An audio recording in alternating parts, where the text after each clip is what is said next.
every damn day. So, I mean, I'm joking, but I'm serious. Every time you take a piss, you're like, okay, don't burn today. Don't burn. We're good. Oh. Yeah, we're just gonna start this shit live. The only time I caught the Holy Ghost was when I was in church drinking. Like, they're two dumb dudes. Welcome to the latest episode of Sarath and Chris's Movie Therapy Podcast. You look like you've been, getting into it early. What do you mean? The look on your face. Getting into it. It looks like, well, not necessarily getting into it. I guess in the Chris Brown world, it's par for the course. You've been on a good flow lately. Mm-hmm. So, I was going to say, what is it? What are you talking about? Because I've been into a lot of things. You and your friend Jack shaking hands. Oh, that's always constantly. Yeah. Well, with that being said, welcome to the latest episode of Sarath and Chris's Movie Therapy Podcast. It's your boy Sarath, aka Makazi, and your boy Chris Brown, aka Red 4 Delta. How's everybody doing out there? Well, I hope they're doing good because I am very excited because finally, after all these episodes we filmed, remember, people, I know we're about 18, 19 episodes in. Well, no, by the time this one hits, that's available right now. By the time this one hits, it's gonna be like 50.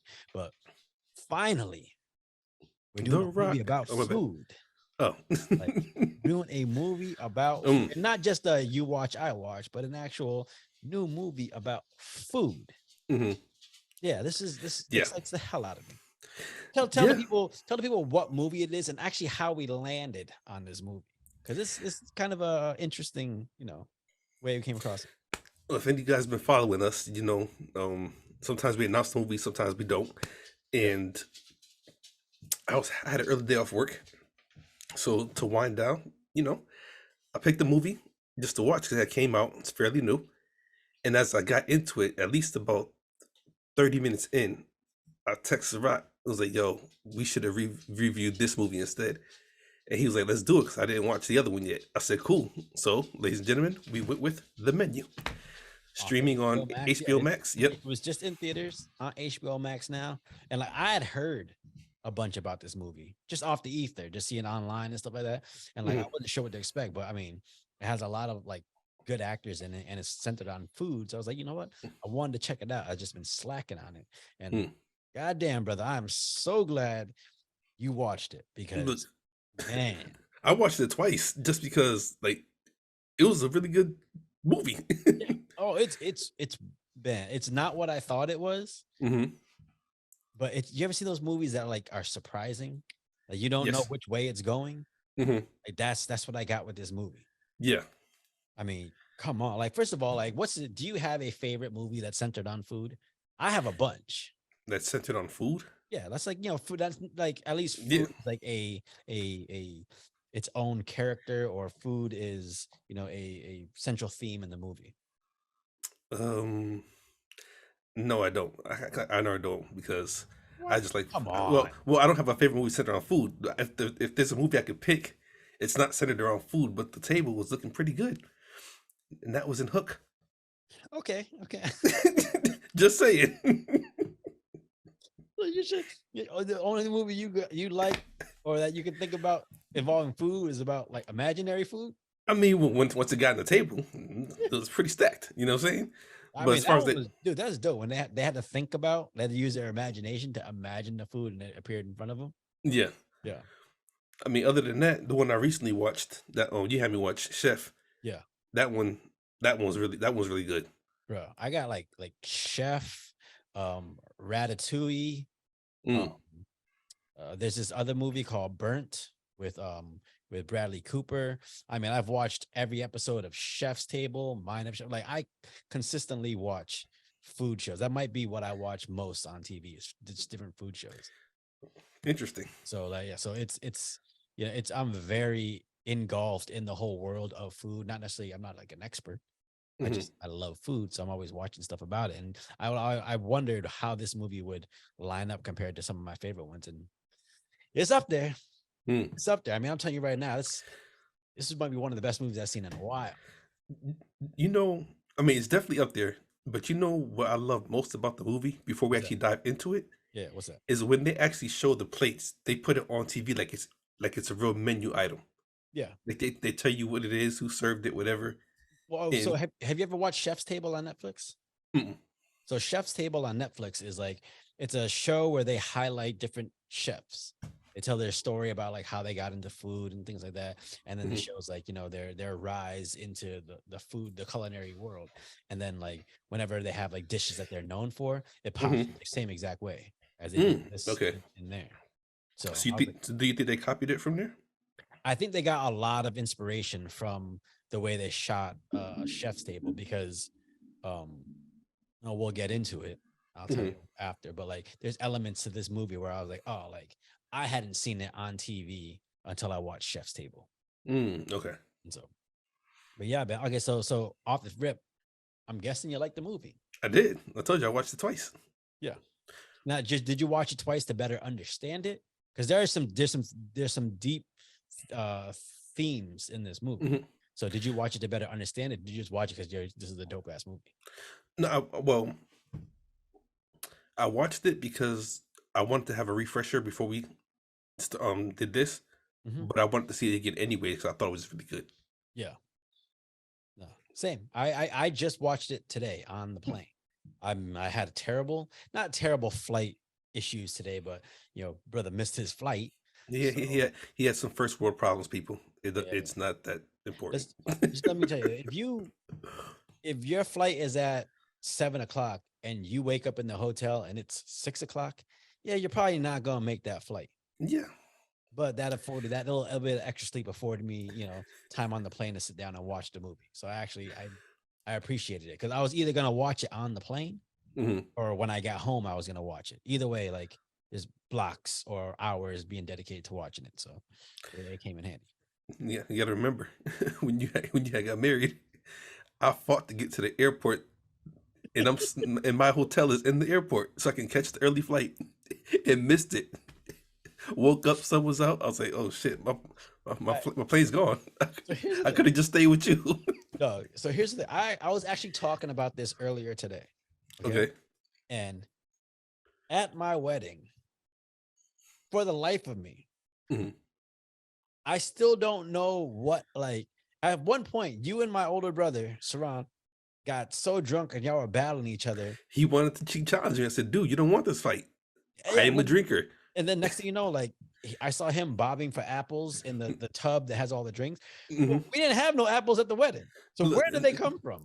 I don't even know if it was a battle for apples or was it whoever loses got to stick their head in the cooler. I don't know. I looked over, I saw this shit going on. I'm like, what is happening?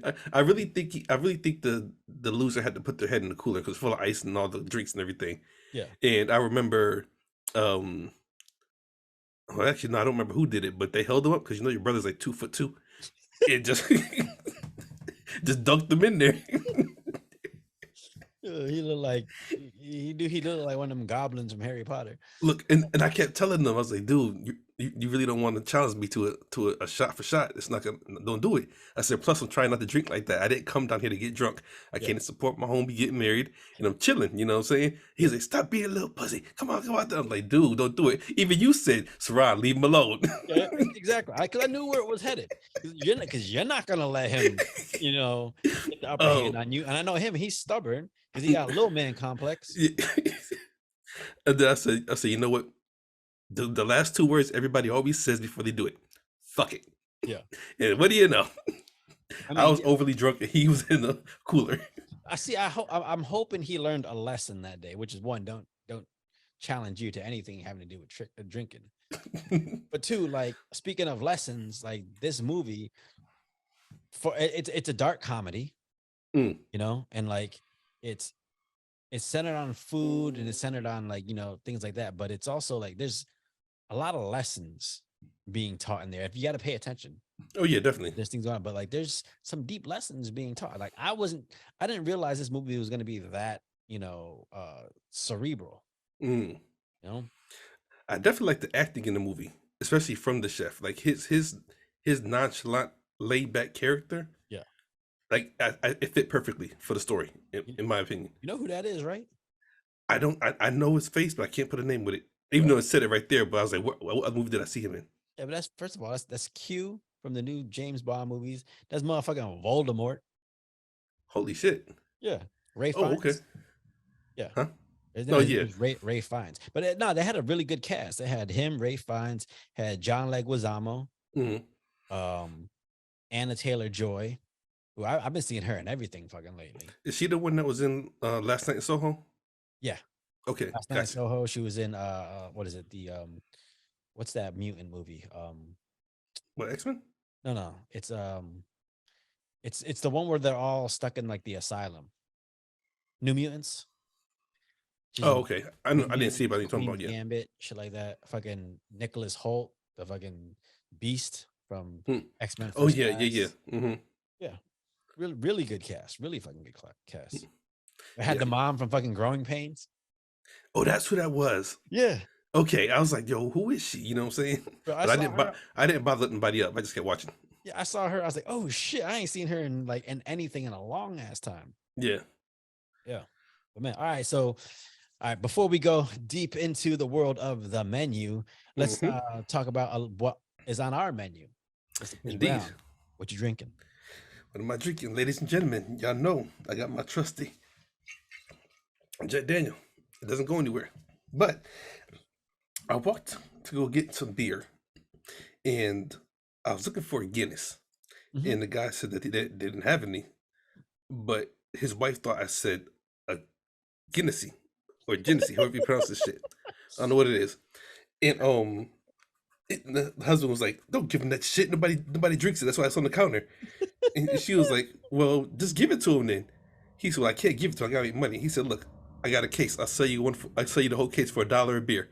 I said, "Cool, whatever." So I am going to try out this and It's see. just like, bro, that's like the grape drink of beer, bro. It's like, it's not even, first of all, Get Guinnessy. 1878 ain't even like a famous year. Like, what the fuck? However, I did look it up, and apparently it has some good reviews. So I'll see what happens. I Man, got my beer spell mug it. ready. Spell it real quick. GEN, ESSE. not Guinnessy Ice, Yeah, bro. That looked like Harold down the street made that shit. you probably did. Somebody Oh call man. Phil. Somebody call Phil. Get another tub filled. We gotta Yeah. sell more. So, ladies and gentlemen, I'm gonna give it a shot and see what happens. It's like if meth addicts started making beer. That's what the packaging would look like. Oh gosh, we shall see. Well, I mean, speaking of meth addicts and concoctions, What do you got? I so a couple weeks ago I got to make a couple of infusions. I Mm, took a little bit of my Angel's Envy bourbon and I infused it with a couple little things.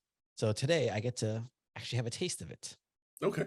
So this one, if you look, Mm, it's just Angel's Envy, strawberries, some vanilla extract, and a little bit of brown sugar. that sounds interesting.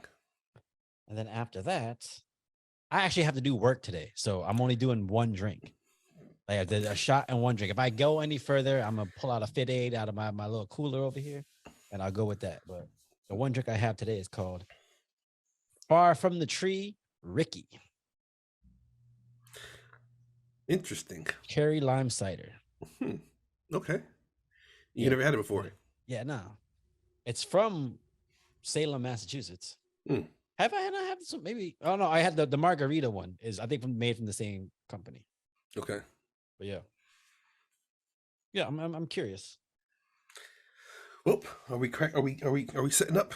Yeah, let's pour this shot and then let's get into the menu because there are a lot of elements to this movie that I want to get into. Indeed. Ladies and gentlemen, hope you're pouring up too. Yep.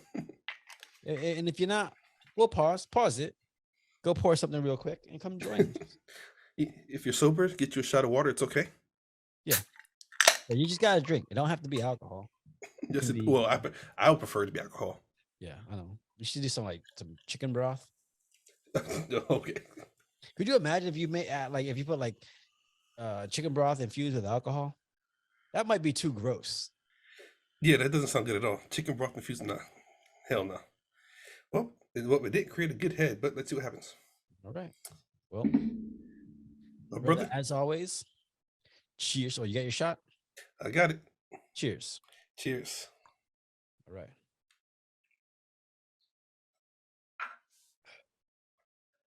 Ooh, that is not bad. I feel like if that was on ice Hmm. or on the rocks, that'd be a good sipping one. It looked Ooh, when you told what you put in it, it actually looked pretty decent. yeah, that's good. I can go with that. You know what? Add that to the menu. Oh, Add that to the menu. add that to the menu. Yeah. No. All right. So the menu on HBO Max. All right. So Hmm. for those who don't know, the theme around this movie, it's a group of people who are going to this exclusive dinner on on an island. I don't know where it's at, but it's on an island somewhere, and like it's supposed to be transported to like this just exclusive high-end dinner that like only few people in the world can afford. Now, there are places in the world that are like that, Hmm. like restaurants. There's Noma over in Denmark, El Bulli, which isn't there anymore, but that one was in Spain. Hmm. And then actually, there's a place in Chicago called Alinea, and at one point in the time, it was like the top restaurant in the world. Hmm. But there's a scene in the movie where they put all the graham crackers on the ground and they do the s'mores. Yeah. That's that right there. They take that from Alinea. Oh, okay. Because there's a dessert at Alinea where they take like it's like a mat, they put it on your table and they take Hmm. all the ingredients and they just spread it out on the mat in a crazy way, and then you just Yeah. gotta take a spoon and start picking it up and eating it. Huh. Interesting. Like what would you do if someone did that? Hey man, I'm about to serve you some food. Put the tablecloth out because I'm just pouring it all on the tablecloth. I mean, I'm gonna try it. You Yeah, me know. too. But like, I mean, if you're paying $500 a person to go Hmm. eat and somebody does that, do you look at that? Do you look at that and go, hey man, this is some crazy next level shit? Are you like, this motherfucker can't afford plates? I feel like it's crazy next level shit because it's unordinary. Yeah. So it better be good next level. You know what I'm saying? Mhm. You can't do all that and the shit come out tasting like regular food. You know what I'm saying? But I mean, it's not like when you think about it, I feel like if you're paying if you're watching from the outside looking in, right? mhm, And you see that these people are paying $500 for that kind of plate, and they see that the lay person look at that and be like, oh, that's some rich people shit. Like that's too bougie for me. mm. But come on, a crawfish boil, the motherfuckers just put the newspaper out, Newspaper. pour the shit on top of the table, and everybody goes to town. It's essentially the same thing. Yeah, Yeah. and I've been to them, and they are good. Hmm. You don't care nothing about the newspaper. Yeah. The whole idea of just reaching in, sharing, talking, Hmm. like that's the best kind of like food experiences for me. Like You know, you've been to my parents' house. oh yeah, you're guaranteed to make a mess, and it's okay. Hmm. You know what I'm saying? Yeah, take a whole roast pork, put it on the table. Everybody just comes, grab pieces off by hand. Hmm. Yes, Mm-mm-mm. indeed. Yes, Would indeed. would you ever pay? Would you pay for that kind of experience? That kind of like dinner experience? Definitely. Yeah, Just to say I've done it and to see if it's like it's that worth it. good. Yeah. There's a spot here in Orlando that I did once. It's called Do Good Farm. And like Hmm. it's like a sustainable farm, whatever. It costs like 150, $160 a person. But like it's like a 5 course meal, and everything in the meal is from this little farm. Like when they have Hmm. bread, they take the wheat that they grow, they mill it themselves, and then make the bread. The They had like these little yams that like it was like a special kind of like a purple yam or whatever, but they Hmm. actually grow in the back of the yard, in the backyard next to the wall that's right next to the fucking highway.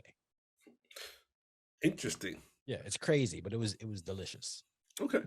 Yeah. I would definitely try it. Like I said, just to say I've done it. I mean, who doesn't want to dress up and look like you got money? You know what I'm saying? Yeah. And go and just enjoy a decent meal. You know what I'm saying? So what did you think? I mean, what did you think about the cast of characters that were coming to this dinner? Because I felt like they tried to have like every type of person within this group. Yeah, I felt this. They were rich, but it was all different types of rich people. Yeah, I actually agree. Only thing they're missing was a rapper and athlete. I almost said that one of them. I thought one of them was an athlete, but no, they're just businessmen. They're like Yeah, bankers. Yeah. like just to for the experience or whatever, add to the movie a little flavor, if that's what you want to call it. What athlete you think shows up there? Like James Harden? Not a real athlete, a real athlete. Yeah. um, Tom Brady. I could see him doing that. No, I don't know. Tom Brady be on like crazy diets. I But don't it's a think. movie. Yeah, still. I don't know. I don't know. It would probably have to be like one of them soccer players from like Spain or some shit. Yeah, I can see that. Yeah.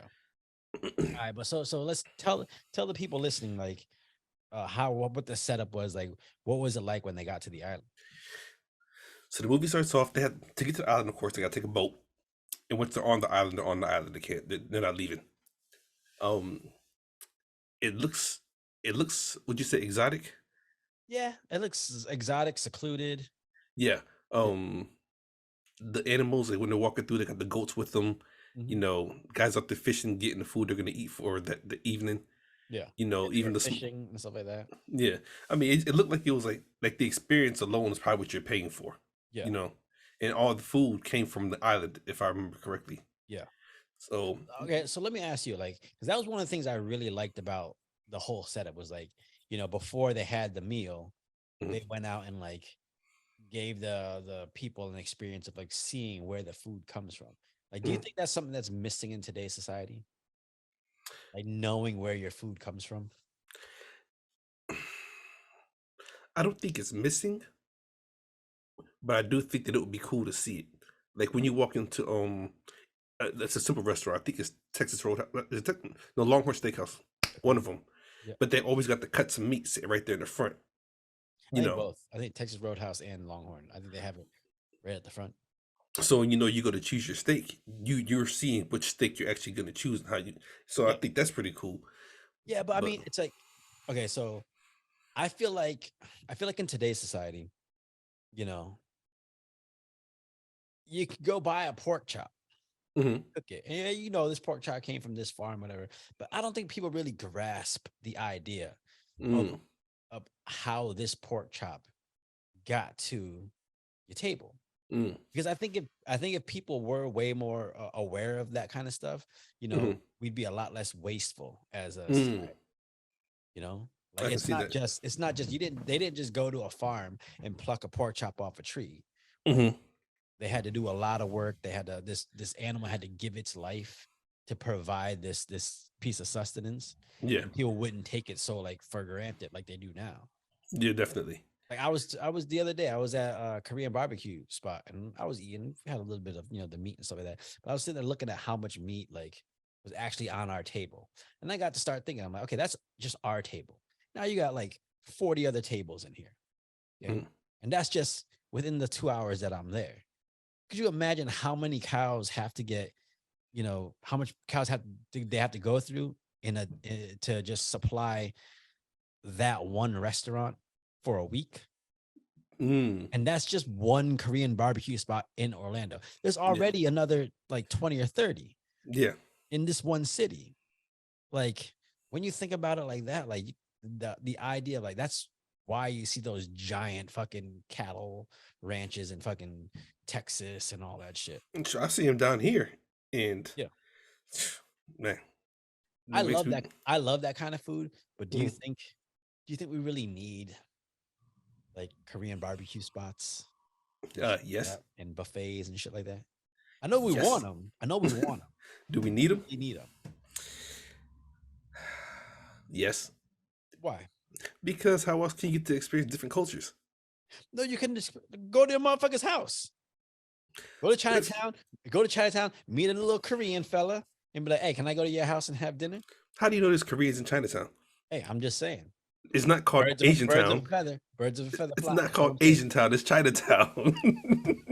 I'm just saying, like, there's other ways of experiencing a culture besides just going to a restaurant and being like, "Oh, yo, they got this kind of food there." It's a good introduction.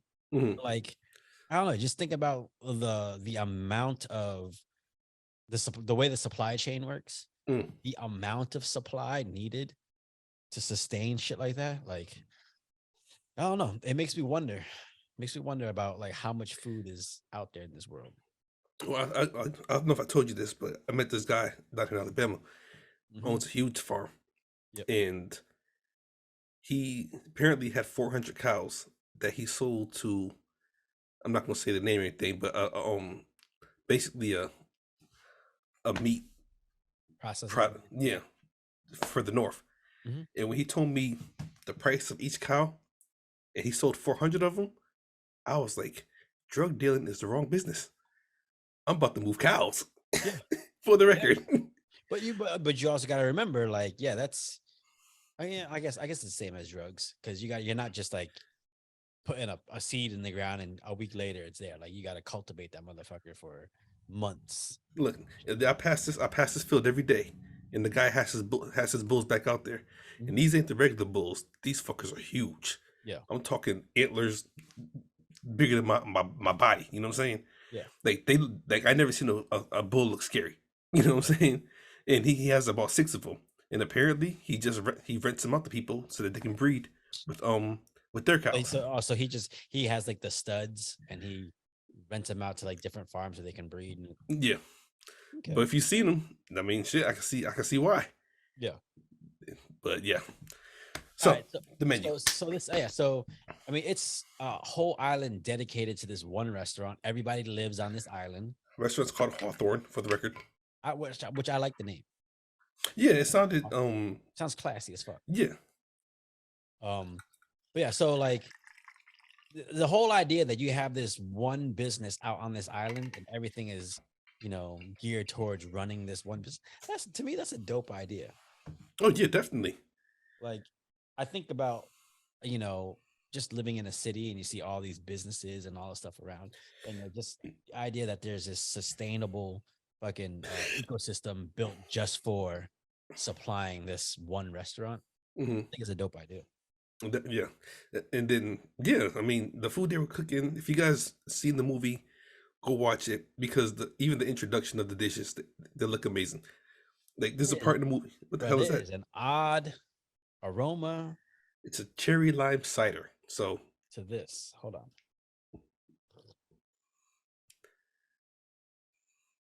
I'm not gonna say I don't like it. There's an odd aftertaste to it. hmm, Hmm. I'm not sure. pinkies up. I saw you. Yeah, I did the same shit. I don't even know why. because we classy motherfuckers. Hey, not in this life. Maybe like two lifetimes ago. Just trickle down. All we have left is just the pinky. Just the pinky. That's it.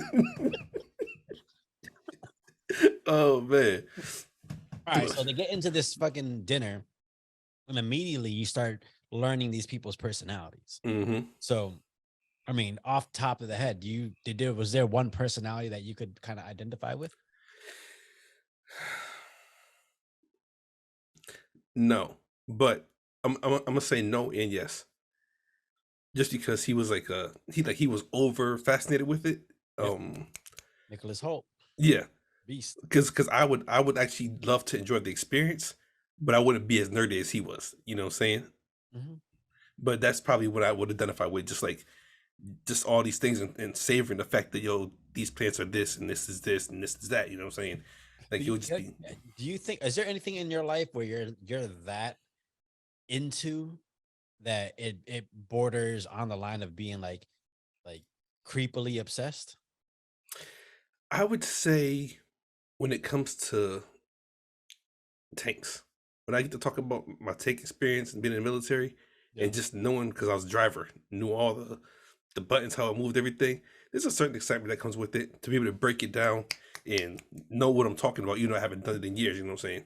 So Well, I mean, okay, probably. so like, I mean, okay, so you know, I love professional wrestling. God damn, I Mhm. try to become a professional wrestler. Like, if I get to talking about professional wrestling, I can go on for hours about Mm. the nuances of it all.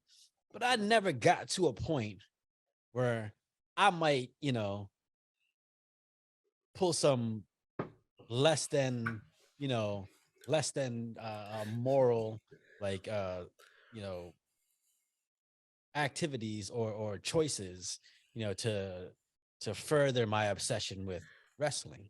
like he did in food, specifically this chef, Mm. you know? Okay, but let me ask you this then. On that subject, let's say you got an invite to go see Chef Ramsay, Okay. and everybody knows he's the head chef on TV right now. Like, are you not? I'm not gonna say you're gonna obsess over him because I know that's not you. I wouldn't do it either. But would you not be like a little excited, like that you're I'd about to meet? listen, I'd be excited as fuck. Mm-hmm. I'd be watching him like a fucking hawk. Mm. But this motherfucker was, if he said, "Hey man, just go back here and just, jerk me off because I need a little bit of extra for the recipe," he'd be like, "How fast and how long?" Like Yeah, true. he was that kind of obsessed. And like Yeah. there comes a point in your life where like obsession, I mean, where like fascination becomes obsession. And I Mm. think he was obsessed. Mm. And I mean, I've just experienced it. I've seen people who become obsessed with things to the point where it's dangerous for other people. Mm. Just the whole wrestling world. There's creepy people out there. Yeah, indeed, But yeah, indeed. like I mean, fuck it. We're not. I mean, we're already past. We're into spoilers already.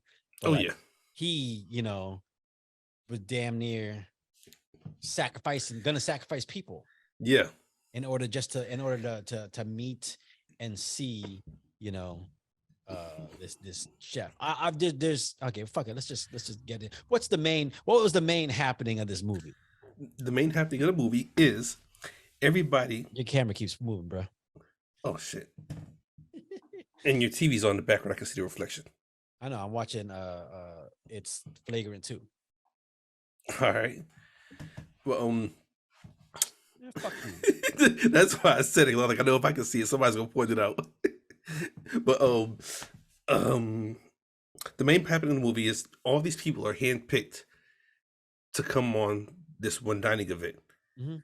but they're handpicked because they're like shitty people in real life. You know what I'm saying? Yes.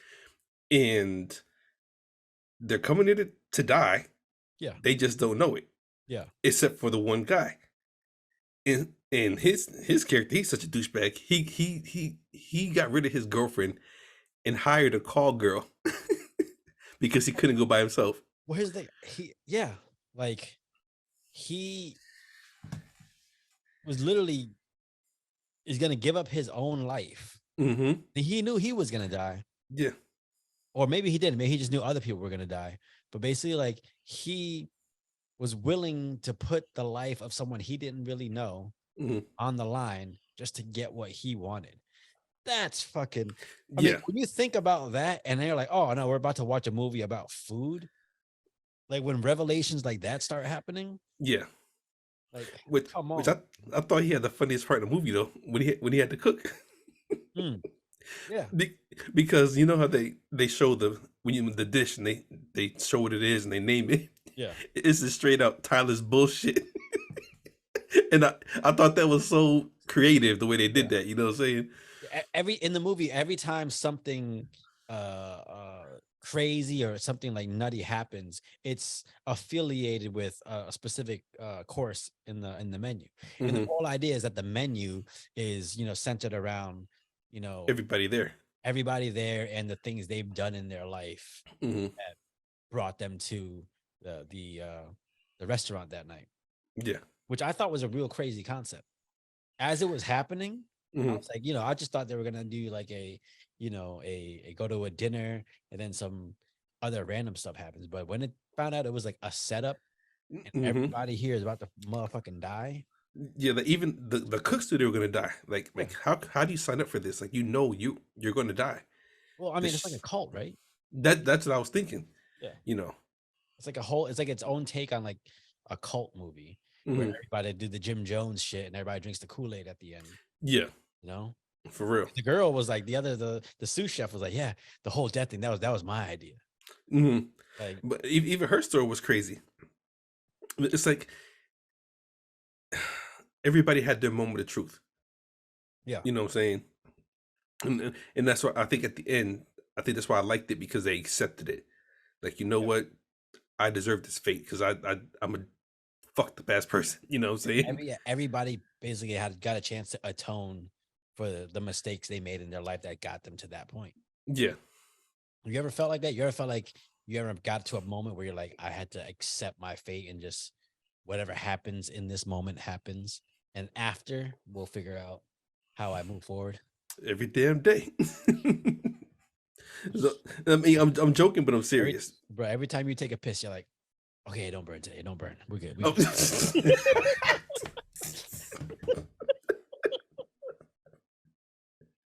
oh my God, that is not true. For the record,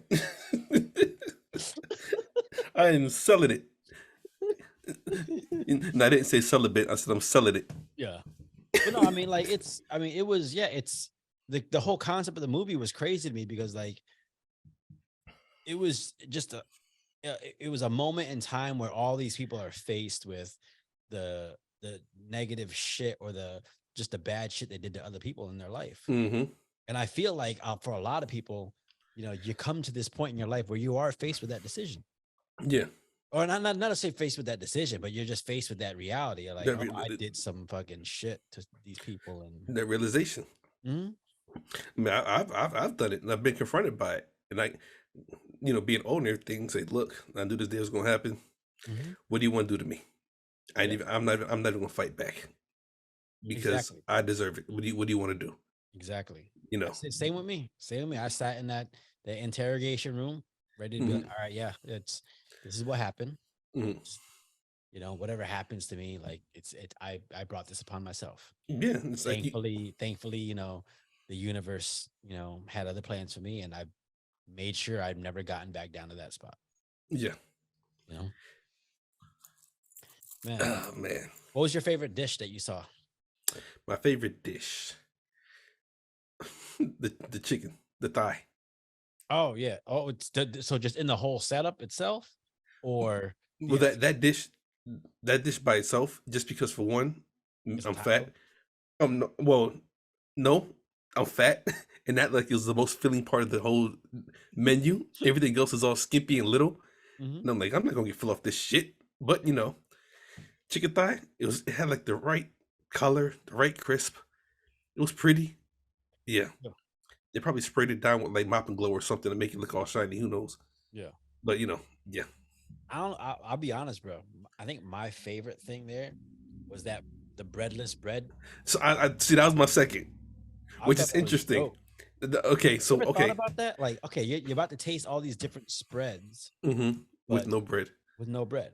Because usually, so there's this dish that I get at this restaurant down here. It's beef carpaccio, and it's fucking delicious. Hmm. For those who don't know, beef carpaccio is just thinly sliced raw beef.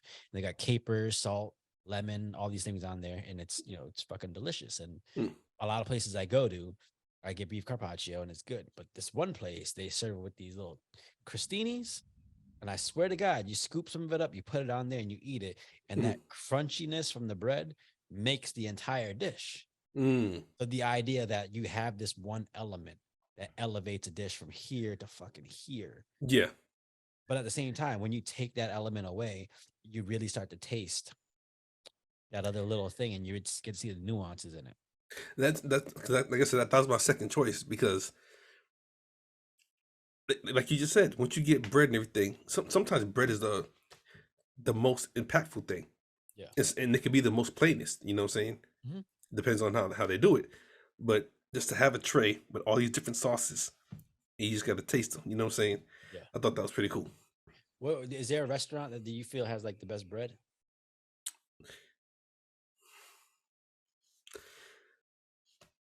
The fam ain't getting the buttermilk biscuits, Yeah, Red but Lobster, what them the the cheddar Boondocks, bay biscuits? the cheddar baked biscuits with a pimp life slip back.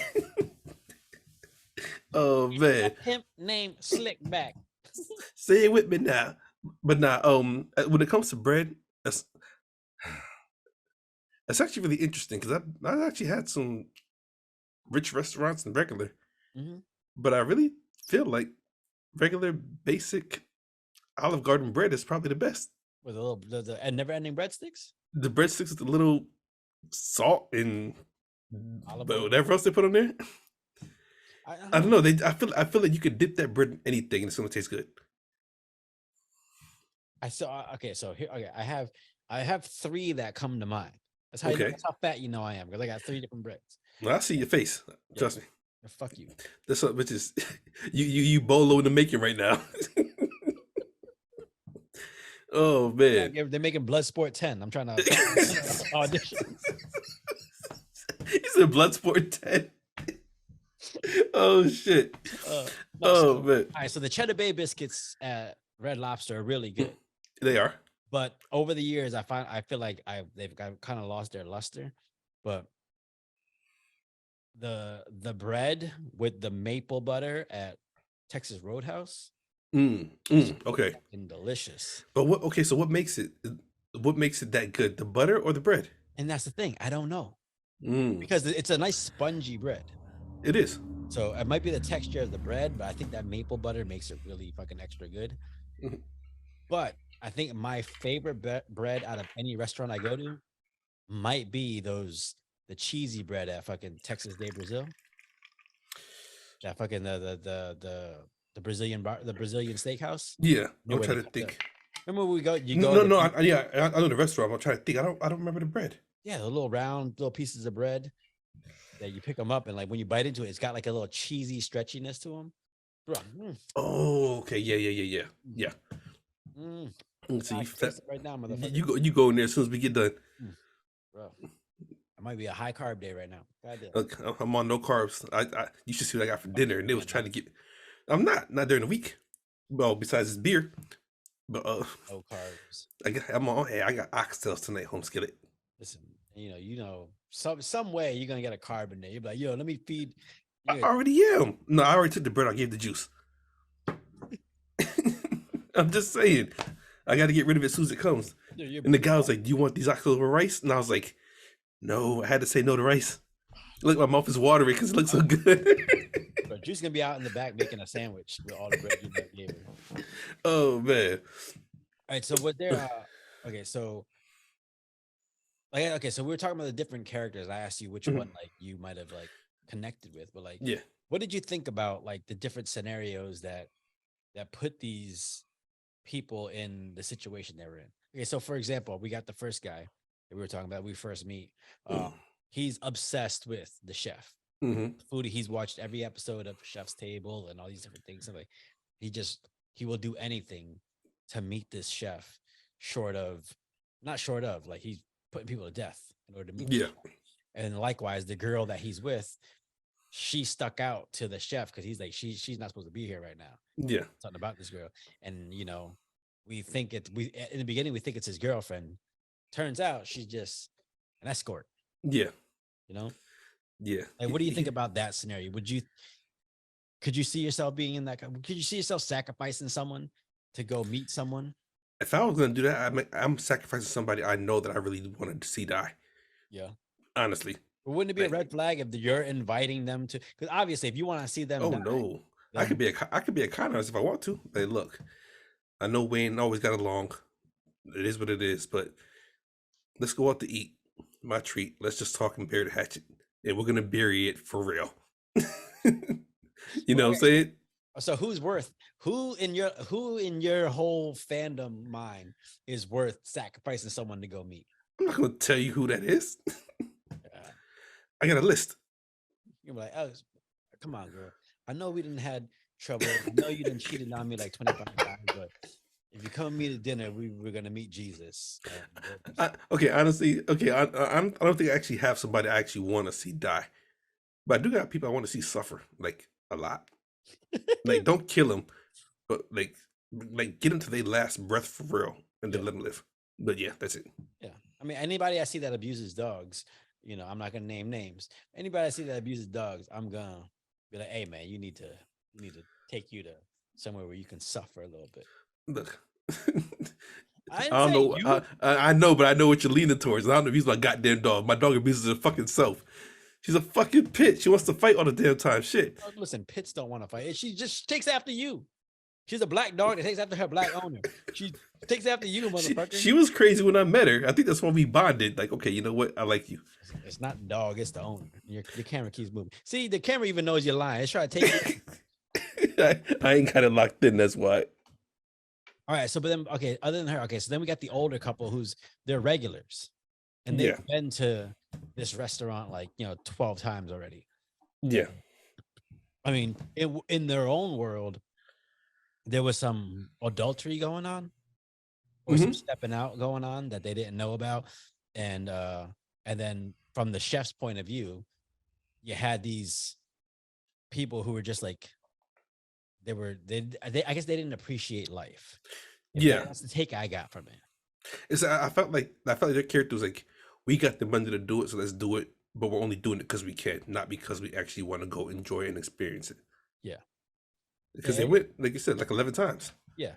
But they couldn't remember one dish Mm-mm. that they've ever had. And I think the chef took that as an insult. Mm. Obviously, he took it as an insult. But at the same Yeah. time, if you're looking at like the lesson or the theme behind it, it's just there's some people out there that you know do because they can, not because they want to. Indeed. And it's just it kind of sucks the life out of the enjoyment of life, Hmm. you know? For real. Yeah. It's like those people that can afford to go to um I don't know, go skiing in some kind of like crazy far off spot that no one can get to. And Mm. when they go there, all they do is they just sit in the cabin and drink cocoa all day. Mm. They're just there because they can afford it, Because they can, yeah. not because they want to go experience this skiing epic adventure, you know? Yeah. I don't know how I feel about people like that. I mean, you know me, I love life. Hmm. And Indeed.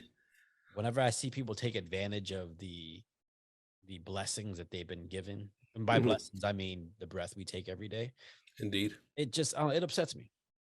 Oh yeah, because I feel like you're wasting life. You know what I'm saying? Yeah.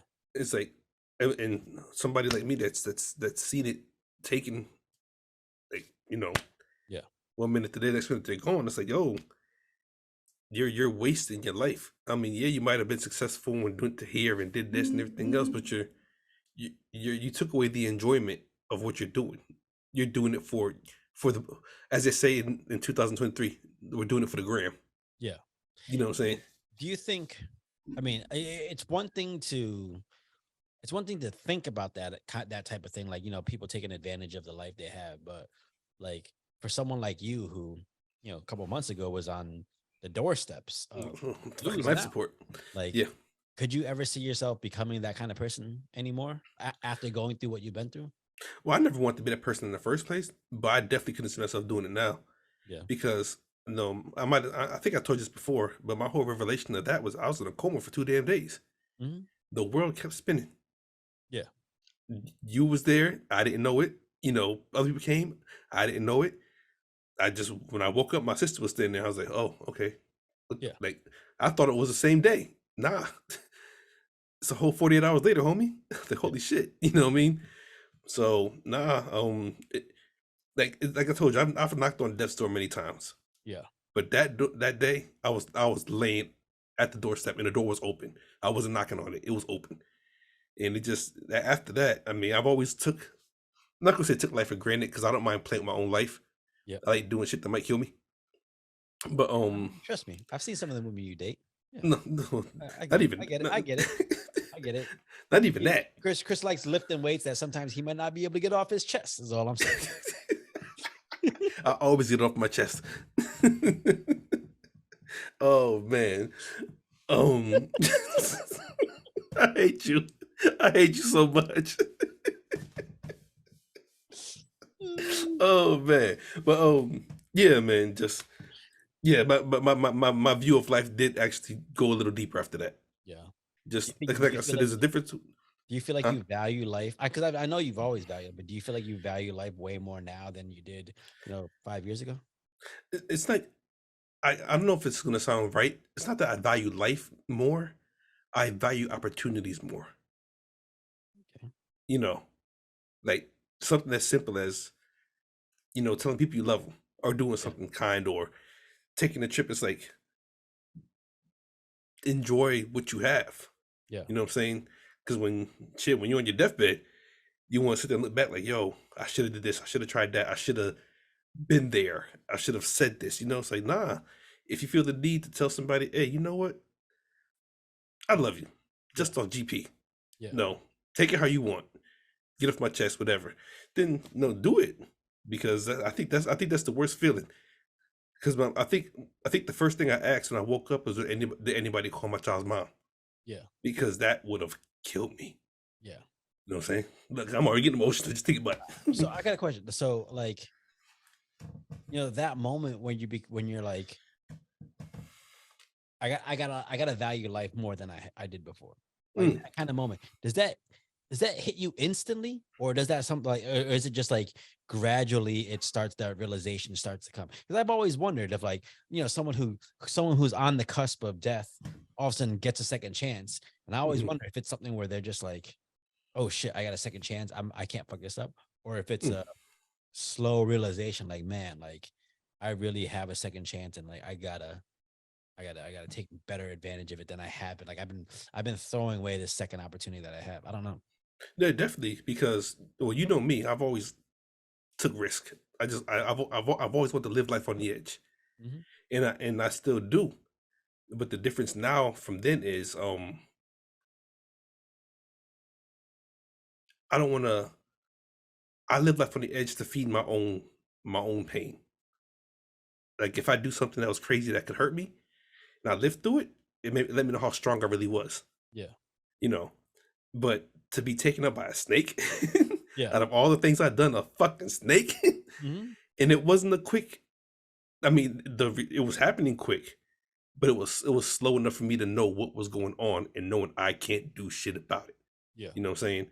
So yeah, definitely after all that happened, it was I told you, I said I realized I spent more time on shit that I thought mattered that really didn't. Yeah. Because when I came out the coma, only one thing mattered to me: my daughter. Yep. You know what I'm saying? Never mind, I got to get up and go to work, and I gotta, make sure I do this and do that. They know the shit that we think matters. It might matter for that second, but you want that shit that's gonna matter forever. Yeah. You know what I'm saying? That was it. All right. All right. So I mean, so the next group of people we got is like these three dudes who are like, I guess they're bankers. Hmm.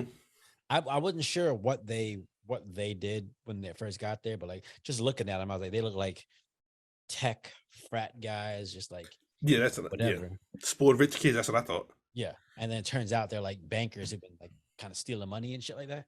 Hmm.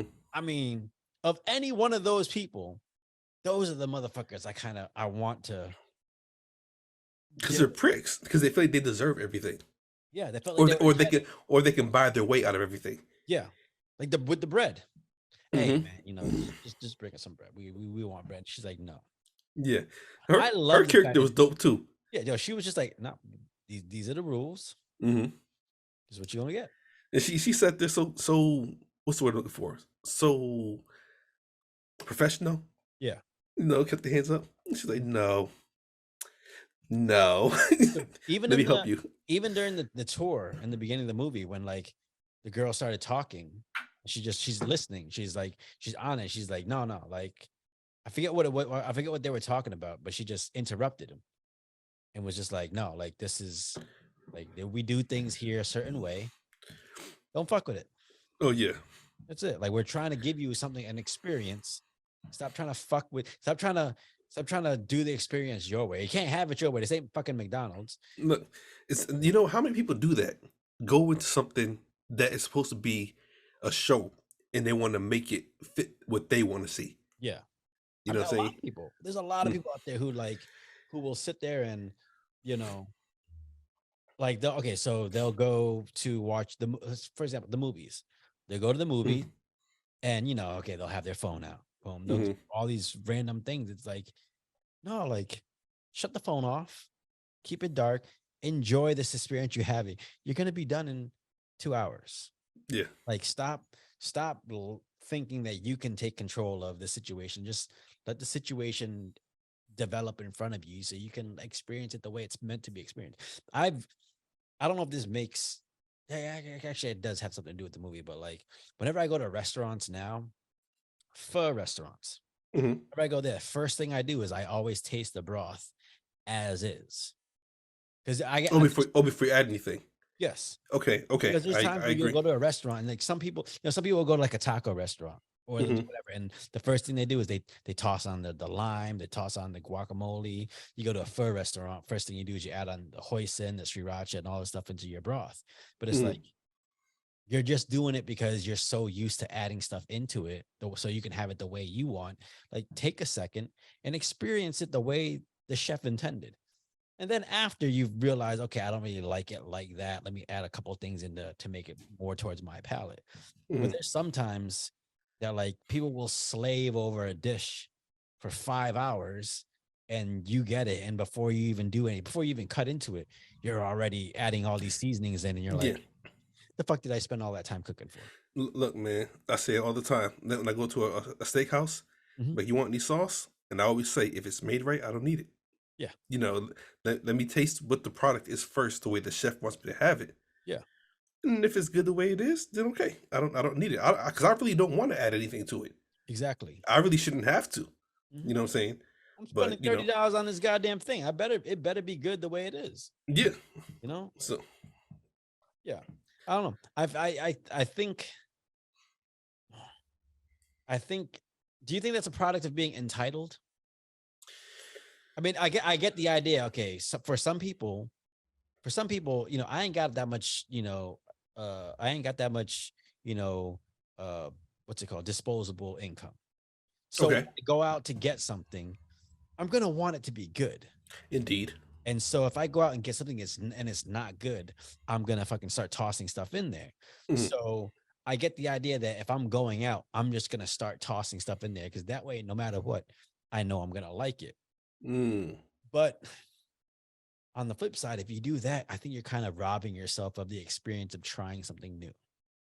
You definitely rob yourself for doing that, and it's a an insult to the person that cooked it Yeah. because um I remember eating, and the lady that was cooking. Yeah, I'm a huge fan of ranch dressing. I put ranch on I swear everything. that's so gross. No, it's no. So fucking Look, gross. ranch can go Swear to on. God. No, Swear to you just God. you just a hater. But I put ranch on anything, and I when she would cook, I would put it on the food. And she was like, "It's an insult to the cook. Like, is it nasty?" And I was like, "No, I just like ranch. Like, I'm not insulting you. I just like the flavor, and I like it on my food." Yeah. But that's when I realized, if somebody's cooking you a meal or whatever the case may be, adding anything to it is disrespectful. Yeah. You know what I'm saying? Yeah. So unless they make it bland purposely to make sure everybody is comfortable, then I get that. You know what I'm Yeah. saying? Yeah. First of all, I almost threw up in my mouth listening to that story. Second of all, No, you just don't like ranch. You like blue cheese. You like exactly. fucking. You like fucking molded Look, fucking. when we went to that karaoke bar in fucking Savannah, you're like, this is good, but this cheese ain't blue enough. I was like, that's what to me. It ain't blue enough. I'm like, bro, that's tartar sauce. I don't know what it was. Oh man. What the fuck you mean it ain't blue enough? Like, I what mean, because you order blue cheese, like, yeah, fuck, me, I'm gonna roll with it. If I don't want something, I really don't want it. the fuck? Yeah, but what is it? Because it's extra blue, that means it tastes different. I mean, because I was waiting for because I'm not a fan of blue cheese. If I'm gonna eat it, I want extra cheese. You know what I'm saying? I What? want the crumbles.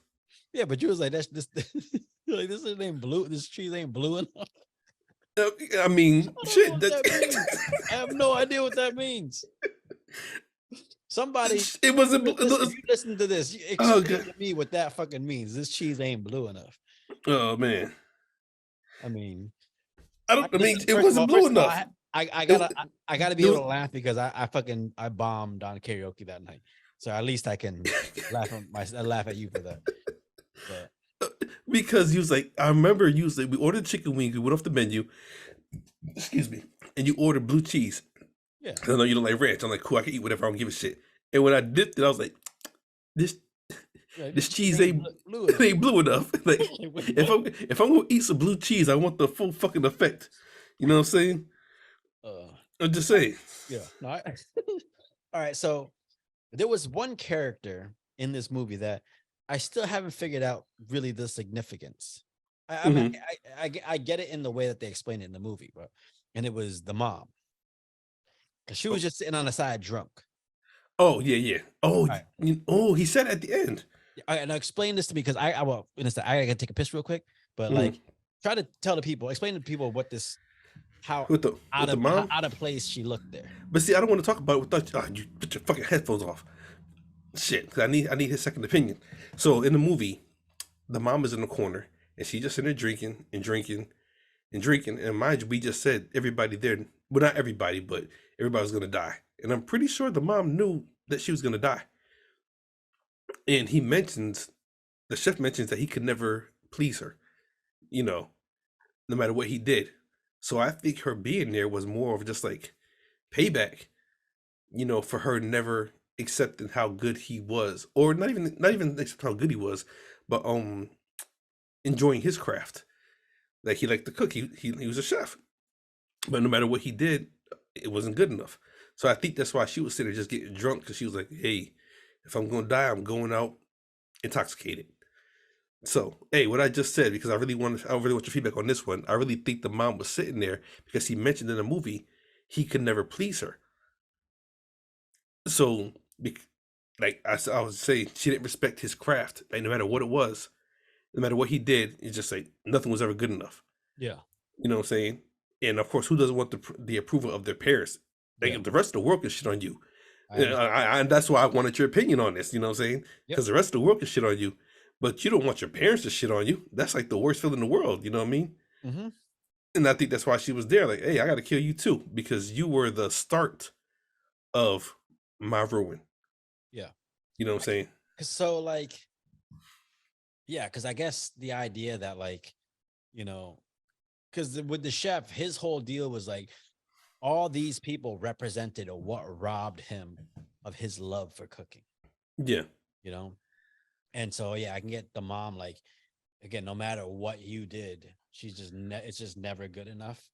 Could just make you go like, hey, like what the fuck? Like, I'm just not like, what the fuck can I do to please you? Like, yeah, he has his own restaurant pretty much, Mm-hmm. you know, and For the still ain't one good enough. best restaurant in the world, Mm-hmm. it's still just still not good enough for her. Yeah. I don't know. I feel like that. I mean, that's not the first time I've seen that. Like, you remember in Joker when the motherfucker choked his mom in the fucking hospital bed because he realized she lied to him about Oh not yeah, really yeah, being his dad. yeah. Same shit. Like, the vitriol that a child can have for a parent when they realize that that parent screwed up, screwed them up mentally because of their own deficiencies. Oh yeah, shit. The way that shit comes out in the end is can be fucking very like very very like potent. I'm say shit. I'm a product of that. You know what I'm saying? I mean, I've gotten over it, but it did fuck me up for a good majority of my life. Because my whole thought process was, if your own parents will screw you over, then who the fuck is anybody else? Yeah, You know what I'm saying? completely agree. I mean, I've had that situation where it's like, I have a love for art that's like it's my first love. I've been Mhm. drawing since I was 3 years old, and like I wanted to go to art school, all these different things, but like just the way my parents viewed my art made me question whether the my love for art was worth anything. Mm. And so like, I mean, nowadays I've gotten to the point in my life where it's like I've realized I've realized the reasoning behind their point of view. So I Mhm. don't hold it so much against them anymore. Yeah. It's just, nowadays how I approach those kind of situations is different than how I would have when I was younger. I mean, explaining things are definitely an important part of life. You know what I'm saying? Yeah. Like I've not said this before. Some people, one thing I've realized about people is nobody ever asks the why of something. Yeah. They're just so concerned with it happened, or whatever it was. Yeah. This But person nobody, did this. yeah, but Yeah. nobody's ever really focuses on, okay, they did this. Let's get to the why they did this. Yeah. You know what I'm saying? It's more about, no, they did this, chastise them for it. Yeah. Okay, maybe what they did deserve chastising for, but understand why. See where it came from, because it might just make sense if you went through what they went through. Mm-hmm. You know what I'm saying? And like in my parents, in the story of me and my parents, it's like their lack of understanding of the idea that you can build a life off of art and you know things like that, um they just didn't get because they came from a place where that wasn't an option. Hmm. The way they knew how to build a good life is put your head down, go to work, and grind it out for your family. Yeah. And they're only telling you what they know worked. That's it. Yeah. You know? I mean, and a lot of people live like that. I mean, one thing I do value with you and myself is we might know something worked because we did it a certain way. Hmm. So when people like, I want this, this, and this, and you know that might not work, but I'm not going to tell you it's not going to work because you got to experience it on your own. Hmm. I'm not going to push my not my agenda, but my experience on you. Yeah. I'm gonna give you a backstory, but by all means, do what you do. You know what I'm saying? And if it Yeah. fails, then For there you me, go. it's a matter of like, hey, do what you do. I'm not gonna tell you it's not gonna work. I'm Hmm. just gonna tell you it's gonna be hard. But I'm also gonna tell you, hey, you might be able to make it work. Yeah, Go. Like if that's how you really feel, go for it. Like worst thing that's gonna happen is it's not gonna work. That's all. because nobody has all the answers, as much as some people think they do. Yeah. Nobody has all the answers, Yeah. and so and what worked for you might not work for the next person. What worked for them might not work for you. You know what I'm saying? Mm. It's All like right. people. So go ahead. I was gonna say people can tell you all day long. If you do extra squats and toe raises, you can dunk on a 10-foot hoop. Homie, I love you, but I don't think you're ever gonna dunk on a 10-foot hoop. Just saying. Yeah, yeah, yeah. I don't care what you do, it just might not work. If it does, shit. Yeah, and that's the thing. If you can't dunk on a 10-foot hoop, that might be okay. You better go develop your fucking 3-point shot. Yeah. Sink that shit in, you know? Yeah. But if you get you gotta ask yourself, do I want to be able to dunk a ball or do I want to be a really good basketball player? Mm. That's it, right? Because you know Okay. some people ain't scorers, but they're Hmm. great defensemen. My favorite player of all time, Dennis Rodman. Yeah. So you gotta ask yourself, like, all right, do I want the glory of being a high point scorer and some, or do I want to be a professional basketball player? Mm. You know, two very different questions. Indeed. So hey, but then okay, so now you got this, was it the critic lady and her friend from the magazine? Yeah, the one that the yes man, so to speak. Yeah, yeah, yeah, yeah. Basically telling Anything her, she said, if she was like, what she say? I don't even know. I'm just gonna use the scenario. Oh, it tastes like mustard. He's like, really? I was thinking ketchup. No, it's mustard. Okay, yeah, it's mustard. He just agreed with her on anything. You know what I'm saying? mm-hmm. But like the idea of a critic, you know, Hmm. someone who they don't do what you do, but they feel the need or they feel compelled to be able to judge you based on what you do. You know, Mm. it's weird. It's a very weird concept because I know a bunch of like movie critics and stuff like that, and like I know a lot of them genuinely love movies. Hmm. Like I don't know. It's just one of those things where it's like I feel like movies are so subjective. Just like anything in life, it's so subjective that like to critique someone's art Hmm. just solely their own. Yes. Like I don't know. I think that's just a terrible fucking thing to endeavor to be. That goes with that saying about everybody got a butthole. And some are bigger than others. You know what I'm saying? Because there's some people that just, in the words of The Dark Knight, want to watch Yeah. the world burn. You know what I'm saying? So that's another like why I liked Tyler when he had to cook, Yeah. or his character, or the character or whatever, because he thought he knew so much Yeah. but couldn't do it. Yeah. And then one of the funniest parts is he was like, shit, shit, shit. And he was like, you need shit? You need some shit? You know what I'm saying? Yeah. Like, I'll get it for you if you want some shit. Yeah. Oh, man. But yeah, there's people like that that just, they think they know so much about something until they have to do it. And you realize you can't respect the other person's art. Yeah. You know what I'm saying? Yeah. Because I mean, he could name the tools they used. He can name Hmm. the techniques, but like he doesn't know what it's like to be under pressure, to have to do that day in and day out every day for someone, you know? Yeah. And then likewise, like you got the food critic who can make or break a person's career based off of, just how they whatever they interpret of the food that day. And it's like, should one person have that much power over another person's future? Mm. You know, Mm. it's like I don't know. I thought about that, and I was just like, man, how like if you're say you're making say you dedicate your life to your specific style of art that no one else does, Hmm. and your career can be broken or made based off of one person's interpretation of your art, even though that art might not be made for them. You know, Mm. Yeah. it's crazy. It's just I don't know. That's why that's why I have a hard time ever saying that I hate something. I'll say it. Maybe it wasn't for me. Maybe I didn't Mm. get it, but I can't say like something is bad just You know off what's, of like it. Maybe it wasn't. Maybe it's just not for me. you know what's funny about that? Because I don't know if you ever heard this growing up. Because I know kids say it all the time, "I hate you." And one thing I've heard consistently is hate is a strong word. Mhm. And now that I'm older, I get it. Yeah. And so if I say I hate you, then I mean that shit to my core. You know what I'm saying? Yeah. So yeah, I don't think just I've ever come across anyone in my life where I say I hate them. There's a that, couple people in my life that I severely dislike, but have you ever have you ever hated anything? Not uh, even people, just anything. green olives. But even then, but even then, every so often, every month, every like couple months, I will taste a green olive just to see if I like the taste. And so far, still hate the taste. Hmm.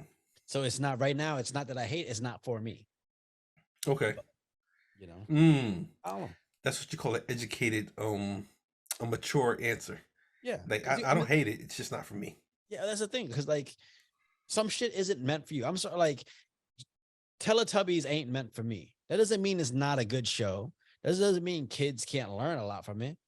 It just means it's not for me. So I'm not going to find enjoyment of it if I watch it. Mm, mm, That's yeah. it. What's something you've come across that's not for you, but you understood that like there's a subsection of people out there that enjoyed it. Fucking chili. I fucking hate chili. No, Oh, okay, you know what? what? I'm about to renege what I just said. Chili ain't for me. And the reason why I say it ain't for me is because I'll still eat it if I'm hungry enough. But I don't want it at all. At all. You fat motherfucker. Because I gotta eat. You But I don't but I do not want look, if you gave me a head of lettuce and some fucking salt and pepper and had a whole big bowl of chili with God knows what in there, I want the fucking lettuce. I don't want the fucking chili. I'm oh, gonna eat, but I ain't eating that shit. you For better the learn. record. You better learn to fast, bro. I can see you just this shit's so it's so terrible but delicious at the same time. Look, man, if look, nah, I'm I telling you, don't I'm know. making you a bowl of chili one of these days. And I'm gonna eat it because you made it, and I'm fucking fat. But I really don't want the shit. I'm telling you that right now. I'm gonna change your mind. Change your goddamn mind. You're gonna have some dreams. Like, Lord, No, bless me with my own chili uh, so I can make my own recipe for you the know what? That would be fucking hilarious if I come up with Chris's chili and that shit sells for millions. Like, how'd it happen? Because I fucking hate this shit, I hate chili, so I spent a lifetime creating a chili that I'd like. and I still don't like it. I hate my gums because they black. And I hate that black ass Wesley Snipes. I don't even know where that came. I know where it came from. I don't know why I just said it. Oh man. All right, what would be your secret ingredient that could possibly make you like chili? Something that you wouldn't expect to have in some chili. I don't even know what the fuck is in chili. Besides beans and meat and fucking. But that's the thing, you don't even have to have beans. It could just be meat. I'm saying, like, if you Okay, so let's break down chili. Okay, what the fuck is chili? Why is it called chili? Because chili is like, it oh, ain't fucking cold. It's a hot fucking dish. yeah, but it's not Chilly. It's Chili.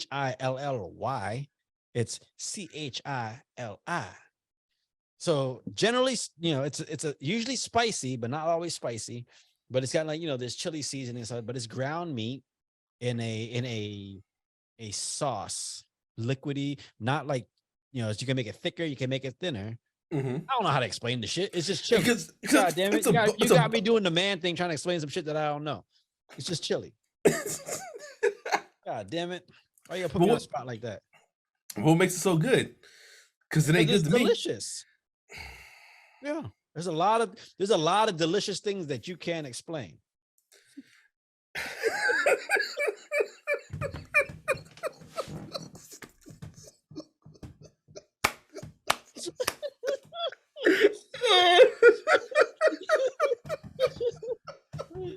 uh, Oh, oh, I hate because uh, I know where you're going with that. I don't. Yeah, I don't Oh, understand this. oh man. All Oh, right, so let's okay. So my eyes are watering. all right. So eventually, these people realize that everyone here is gonna die, Mhm. and so they're all faced with these choices they made in their life that brought them to this moment, and they have to just, you know, it's kind of like you just got to be okay with it and understand that, like, yeah, like there ain't no getting out of this. And I think that's what I appreciate about the movie. It's like because that's like oh my bad. Keep So going. before, all right, so before we go any further, so that's all this, but then you had one girl who wasn't Mm. supposed to be there, Yep. and she happened to be the only person to get out. Mm-hmm. Like, what do you think that says about her? Do you think it's because she wasn't supposed to be there, that it wasn't meant for her? Or did you think that, like, because I took it as like a sign that, like, she isn't like these people, so she wasn't the type of person who was gonna just let bad shit keep happening. That and she knew something was wrong. And one thing he said about the bread dish, he said it's for the common people, and you guys are not common people. Yeah. So she had the advantage of seeing his room, Yeah. but he knew she didn't belong there anyways. And I felt like because I actually played this in my head. If anybody else in that room would have saw his room, would they have known what to do? Yeah. And I don't think they would have because their money and their smarts would have not played that card. Well, I also think that everyone else in the room, they're the type of people that just they accept what's put in front of them. It's no Mm, matter how outlandish it is. Hey, this person's putting, okay, I should try it because that's why mm, I'm here. And that's why it threw him off so much that she wasn't eating any of the food. Because, like, because she didn't belong there. who pays this much money to come here and doesn't try the food? She Yeah, doesn't belong here. Something's wrong. What's wrong with this girl? yeah, And that's where I think the red flag for him was. He's like, all right, like, she's a variable in this situation, because everyone else, we have people who've been here forever, yet they're still eating everything. Like, they mm, wouldn't know that he's gonna try to kill them because they've been here 11, 12 times. All these other people who viewed him as this high authority on food, whatever he put in front of them, a fucking breadless bread plate, all this shit, they're mhm, all gonna, dive at it thinking like, okay, I'm supposed to eat this stuff, you know? yeah, And she's the only one that thought for herself, yeah. you know? And with that explains it because her job or her lifestyle, she has to protect herself, Yeah. even though she's made to please other people, Yeah. which is an interesting concept. Your job is to The please idea other that the people idea that you're in the service industry, but you're doing it in with being in the service industry, you're doing a disservice to yourself. Mm, Because that's how I kind of took it. Like, in her being there, she's doing a service to the guy, but she's doing a disservice to herself because she's about to die. mm-hmm. So it's like that whole juxtaposition of, what do you do when you're faced with that moment? Like, do you do what you're known for doing, or do you branch off and take your own life in your own hands? I don't know. And I feel like it's also one of those situations where not necessarily she had nothing to lose, but based on her character, to the other characters, Yeah. like even John, what's his name, Luke Zamo, John Leguizamo. yeah, he was trying to hold on to what he had because he was going to lose it. You know Yeah. what I'm saying? Everybody's trying to hold, like they want to keep what they got. She didn't want to hold on to. You know what I'm saying? So she was free to speak her mind. Like, no, I don't want this. I don't like this. Whatever. And it was like that real moment. Like I'm not these critics. I'm not gonna play your game. Yeah. I don't like this shit. You know what I'm saying? Yeah. And then like the coldest part in the movie to me is when she said, "I want a cheeseburger," and he said, "I'll make you one that your parents couldn't even afford." Like, I'm gonna make you the cheapest burger possible. Yeah. But in my opinion, it was his best dish. Yeah, I think it was his best dish, and I think she liked it a lot. 'Cause Look at it. I think she The shit did related look to good. it. Yeah, she related it to the the most. But like, I think she really understood Mhm. him as a chef. She's like he's a slave to His craft. his craft. The Mhm. idea of you're in service, you're here to give the customer what they want. Mm. So when she realized, okay, like I got to get him to make something that he actually like, maybe the last time he enjoyed cooking.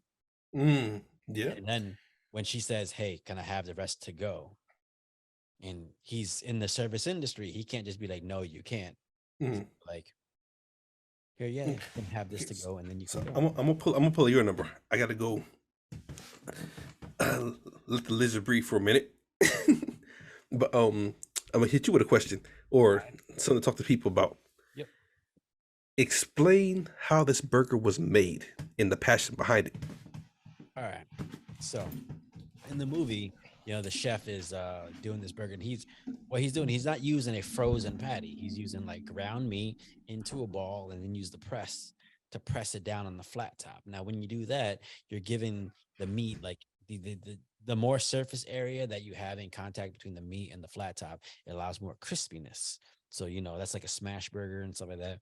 It just, you get that textural difference between the crispiness of the meat and the tenderness on the inside.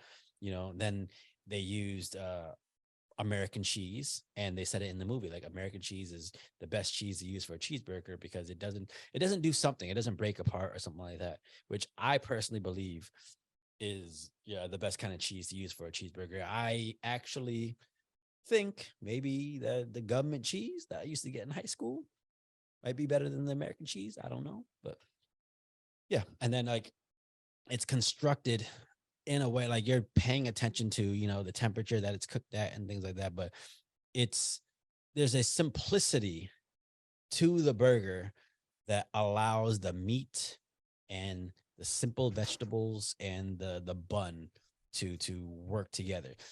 I mean, sometimes when you go to like a fancy restaurant where you're paying a lot of money for a burger, you have all these extra things added to the burger, some fucking wagyu meat, some foie gras, all these crazy ingredients in a burger that kind of masks whether it's a good burger or not.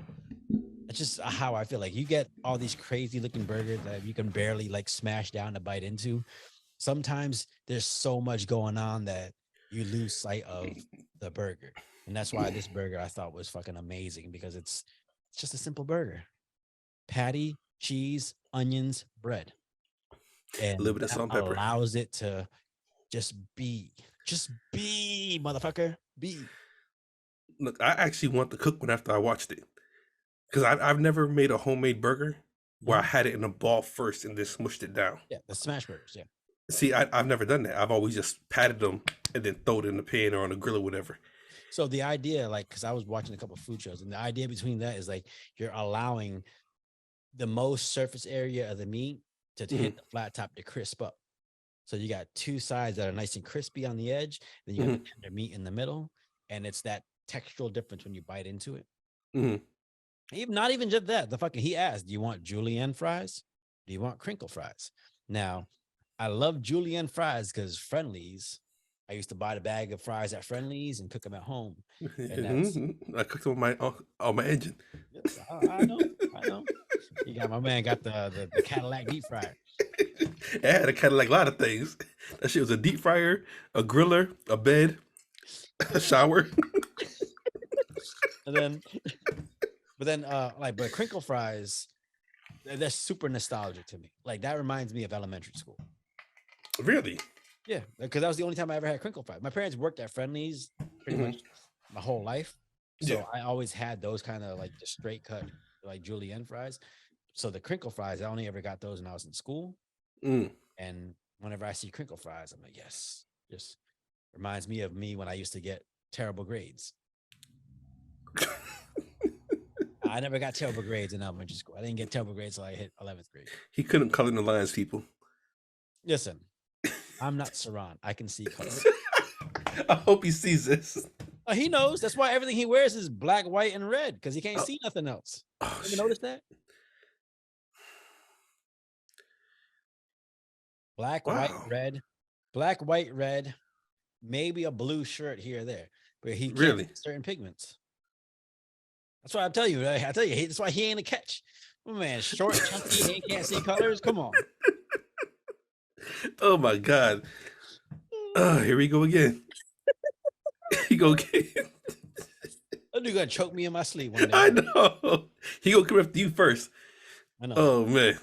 He gonna try to choke me. You said I can't see colors. I'm like, well, why are your hands so small and cold? Get out of here. I keep still about to say. I ain't gonna say that. Oh I man. just picture the little black dude from Me, Myself, and Irene. What? What you mean? Oh yeah, yeah, hell yeah.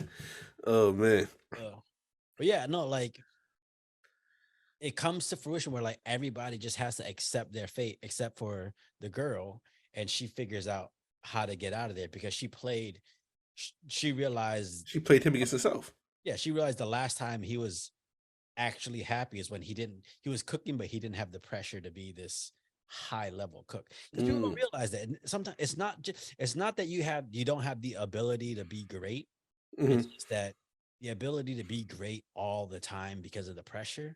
Like Jordan could be great, 2 games out of the year, but Yeah. he's who he is because he was great the entire season, every season. Yeah. It don't happen all the time. Indeed. Like, I don't know. All right, final thoughts on The Menu. Definitely a great movie. Yep. A cool thriller. Which I did not expect it to be a thriller, and that's one of the coolest things about this movie. No, I didn't know what to expect. I What like made you put it on? Just out of curiosity. because I wanted something to watch, and I had time to watch it because me, timing is everything. Yeah. And I was like, okay, cool. I got like a cool 2 hours. Yeah. Before I gotta go to bed, so let me throw this on, and it'll get me to that time. And that was it. After doing this podcast, I don't really watch previews and trailers no more. I just pick a movie and go, which I actually like. Yeah. I like the concept of being surprised.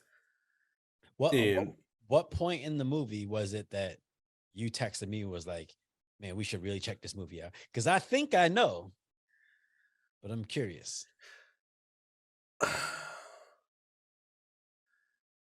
Was it when this happened? Yes, that was the first thing that came to my head when that happened. Okay, you fuck you for the record. Yeah. Okay, because that was it. And I was just like, was it that part he shot himself or not? But because it was a speech before. Yeah. He said he wants to be me, but he never will. And he was like, will you? And he was like, no. I'm saying, like, everybody was so willing to die for what they believed in. Yeah. But it was also the idea that this other chef, like, he was brought to the moment where he realized no matter what I do in my life, I can never be as good as this other guy. And what else am I going to do with my life if I've dedicated my life to this thing and I can never be as good as who I want to be like? Yeah. Fuck it. Which meal did he design? Was it the scallop meal? No. It wasn't scallop meal. It was and it wasn't chicken thigh because he got stabbed in the thigh for trying to fuck the chick.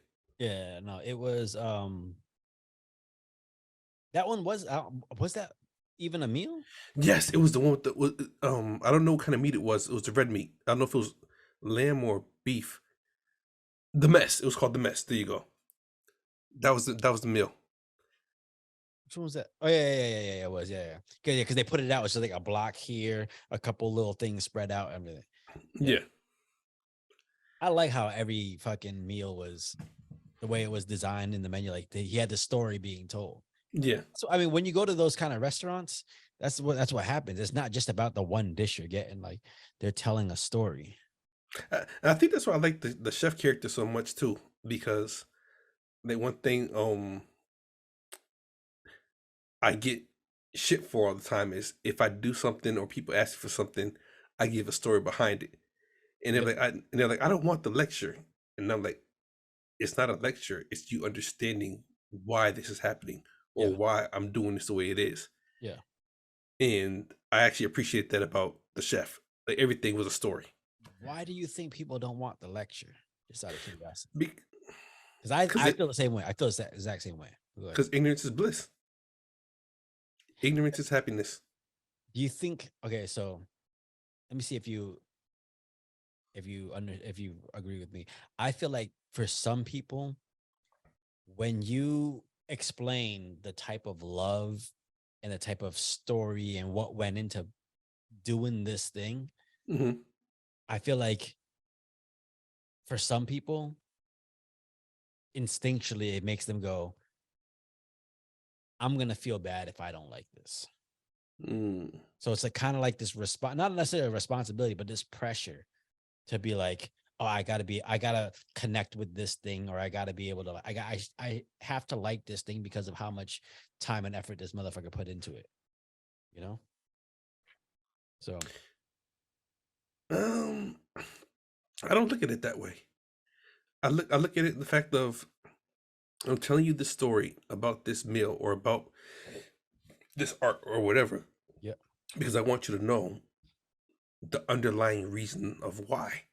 no, no, I get it from the point of view of the artist, of why Hmm. the artist is telling the person this is the effort and the history and the reason why I did this. But as the Hmm. consumer, if I told you, hey man, this dish is based off of like my mom's life, like she loved this area and this place, and like and she really connected with all that, and that's why I put that into this dish, and then and that's why I use these kind of herbs and stuff like that. I hope you enjoy it.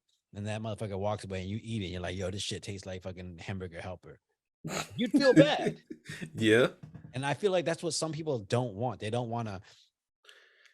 want that pressure of being like, I feel like if they explain this to me, then I have to like it. Which you're not putting that pressure on them. People put Hmm. that pressure on themselves. Okay, I agree with that because I honestly feel like it's not about making you want to like it. Yeah. It's understanding where it came from. Yeah. That's why That I would do it, and that's why you would do it, right? yeah, Yeah.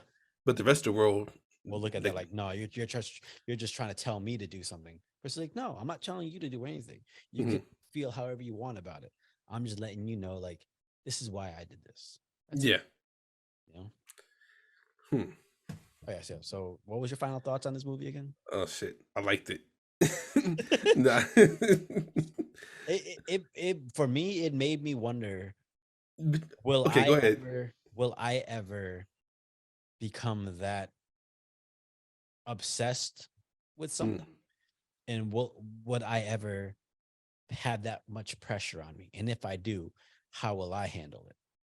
Because this motherfucker decided, I'm gonna kill everybody. Yeah, and everybody was cool with it. Yeah. You know?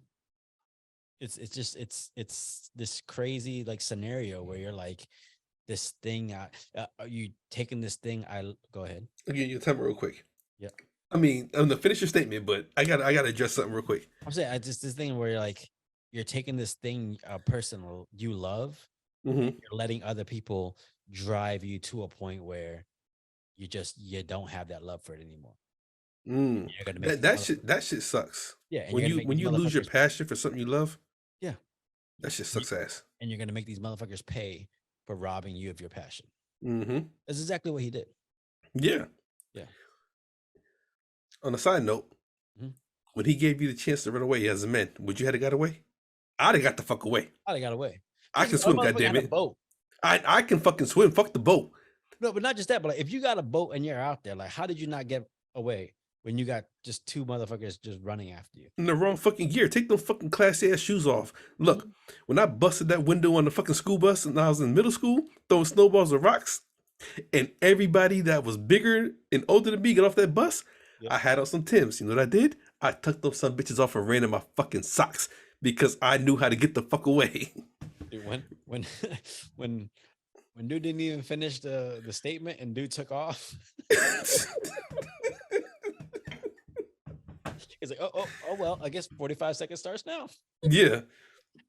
Oh, It, all right, it, but like, but what? How to like? He let all the men run. mhm. He let the women just stay and enjoy. And then this motherfucker stayed around trying to look and see what they eating. Oh yeah, because honestly, I think he thought he was saved because he knew what they didn't know. Everybody's supposed to die. Yeah. Not just that, but like also it's like he's so obsessed with this guy. Like he is just he's jealous of what these other people got to taste from this guy. Mm, That's it. That's like when you let that kind of obsession drive your actions. mm. Mm, yeah. You know what? That's actually a reality check. What? Don't let your obsessions fucking kill you. Yes. Respect them. Yes. Give us some space. Yes, Chris. Don't let your obsessions kill you. They're not. I So hope. yeah, right. Yeah, yeah. I hope. It might not happen right now. Maybe 10 years and lack of ointment might.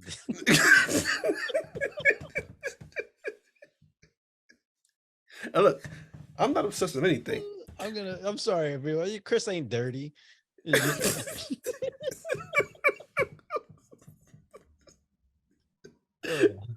I'm clean. Yeah. Trust me, I am clean. Yeah. Well, that was the menu. Go check it out on HBO Max. It's brand new. It's very good.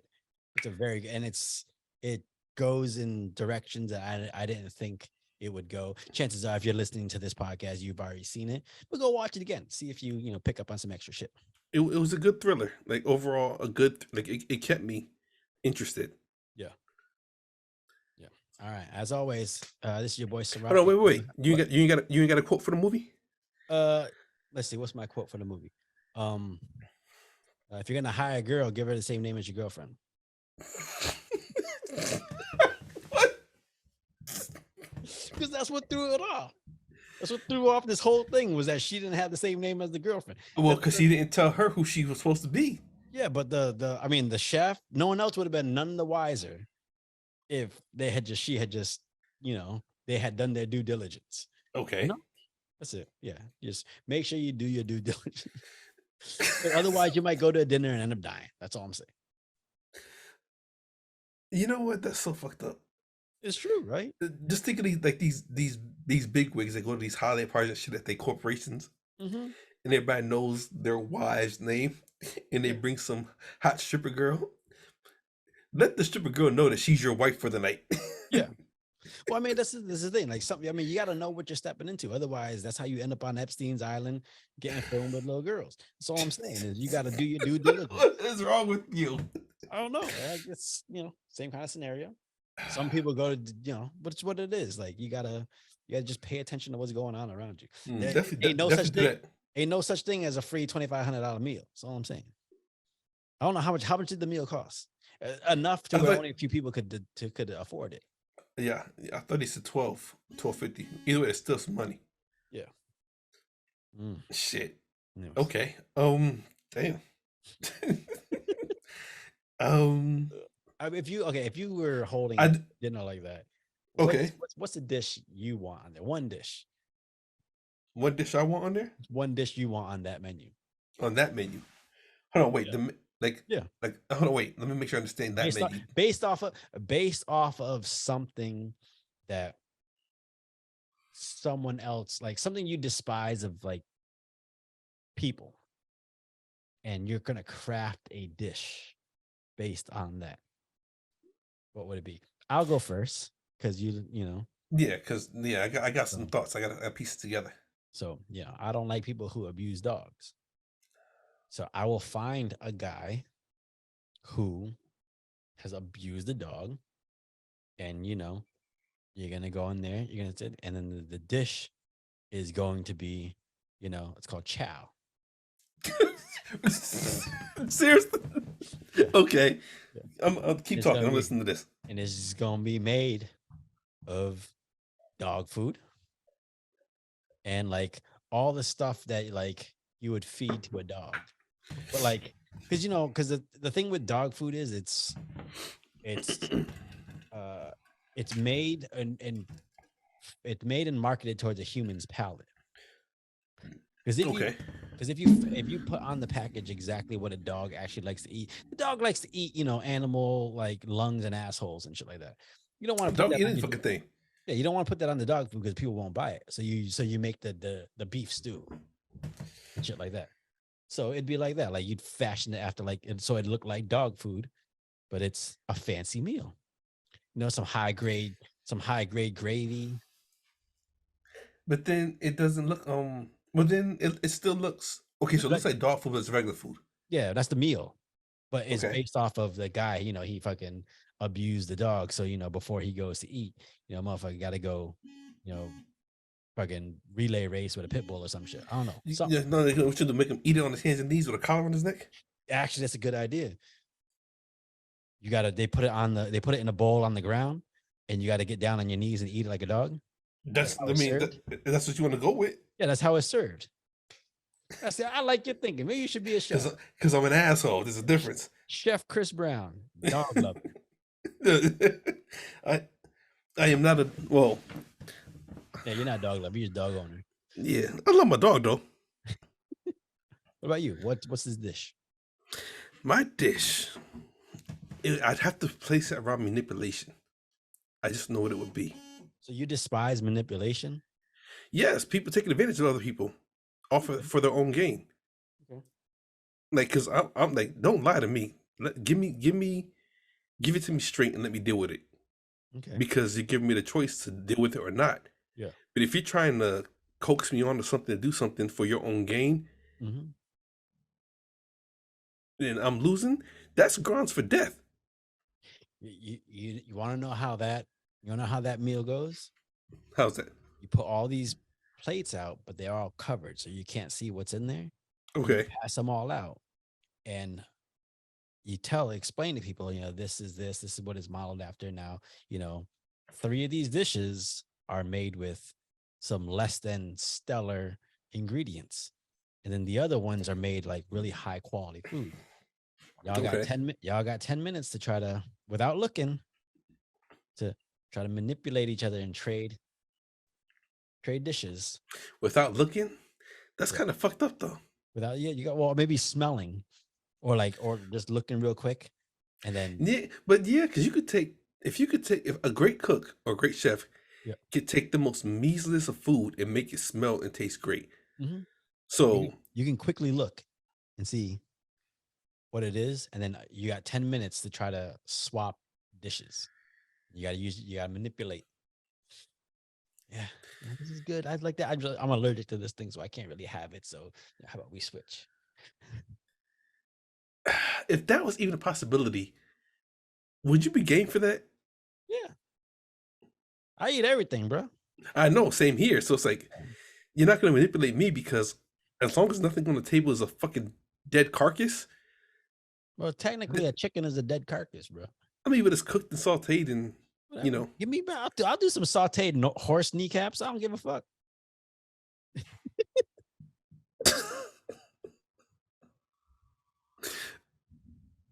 Who think horse knee? Wow. Okay. Because it gotta be, Oh, it's gotta be tough and strong meat because of all the running they do. So horse kneecaps. Like I gotta let that marinate for a minute. shit. Nah. I thought pig feet was bad. You said horse kneecaps. This is what okay. Shit. Yeah. Final thoughts. Got I think yeah, just do your due diligence on the things you engage in because next thing you know, you might be in a situation where you're not. I'm all for trying new things. mhm. Don't sacrifice who you are just to experience something new. I agree. Okay. Okay. Don't sacrifice. Okay. So don't sacrifice. And that's based off of homie that knew what was gonna happen and didn't. Yeah. Yeah. Don't sacrifice who you are or whatever you stand for just to experience something new. Okay. And I guess my final quote for the movie: "Simple is so much more." Yeah. Because that burger, A burger looked delicious. Fuck. it did, and it was so simple. Mm-hmm. That But cheese was nice and yellow. He put 2 slices, 4, Yeah. double. And when look, I don't know about you, but when he pushed it down and that juice flowed out of it, Mm-hmm. yeah, The simple my thing, like, yeah, I'm fucking fat. yeah. All right. Well, as always, it's your boy Sarath, aka Makazi. And your boy Chris Brown, aka Red Ford Delta. And yeah, go get yourself a cheeseburger. Bitches.